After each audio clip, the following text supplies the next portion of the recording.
Well, welcome back to the channel.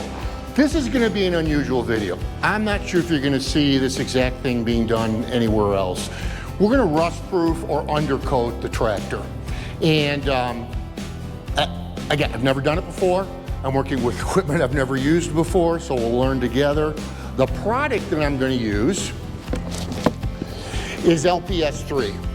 So I've done an awful lot of research, and this seems to be a product that's going to work well. Now, this is not that hard black tarry undercoating. This is something that's going to have to be repeated each year. I love testing new products or new applications anyhow, and then reporting back to you guys. You may have seen in a previous video how we cleaned and pressure washed and undercoated the deck of the X350 mower, and then we're going to see in the fall when we go to take that off exactly, how that helped, if it did help. So let's talk about the equipment that we're going to use. If you enjoy our videos, we sure would appreciate a thumbs up.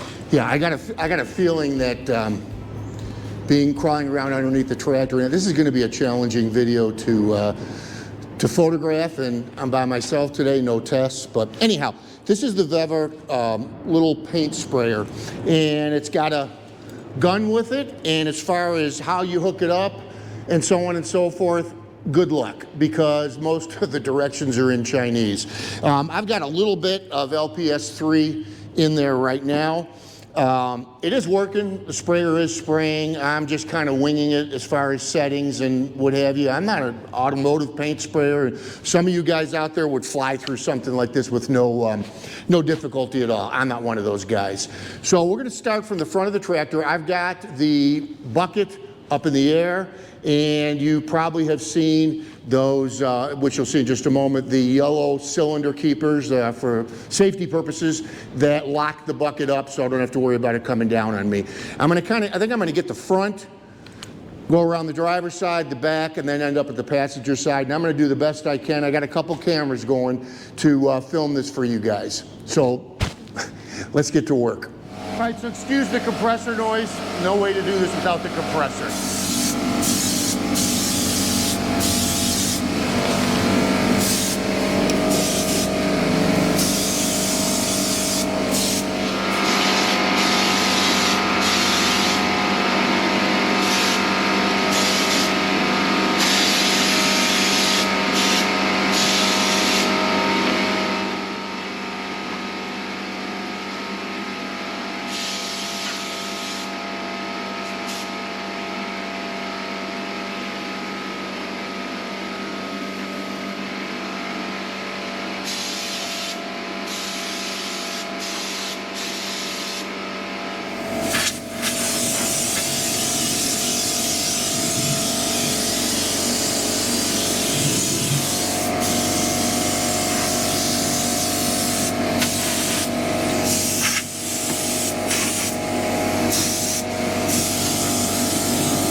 All right, probably the easiest place to show you coverage is back here on the 3-point hitch. You can see it's puddled a little bit in spots, but it's actually starting to set up and those are going away. A little easier to show you this than under the tractor, but I'm really impressed with the coverage. All right, so what did we learn? Well, a couple things. Use a tarp like I did. Otherwise you're gonna mess up your floor. This is a fairly new floor. I really don't want to do that. But when you're walking around, the tarp is slippery. As far as overall actual spraying time, about 20 minutes or so. And that was getting all the way under, got the drive shaft, got everything under the tractor. It does pool in spots, but I've already seen where that kind of absorbs, evaporates, you know, what have you. So, how well is this gonna work? How well is it gonna hold up to when I pressure wash the tractor throughout the summertime? When we come back in the fall, are we gonna see no residue left whatsoever? Because I'm probably gonna do this again in the fall, because with snow plowing and we pick up salt from the road, I wanna try to keep that off the tractor as much as possible. You don't need that Weber spraying kit.